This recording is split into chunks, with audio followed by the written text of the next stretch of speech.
Siyempre habang nagre-ready ka na rin sa kusina at nag-uumpisa na magsaing at mag-uumpisa na rin na magluto ng ulam, siyempre naman isabay na natin ang paglilinis din ng bahay.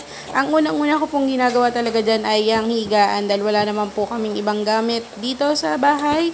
Yan at yan lang din talaga ang gagawin kong rotation para ako po ay makapagwalis at makapaglampaso.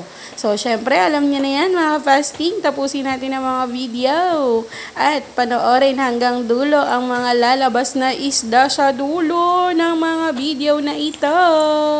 Maraming salamat sa inyong pagsuporta at araw-araw na panonood sa aking mga videos. Thank you so much!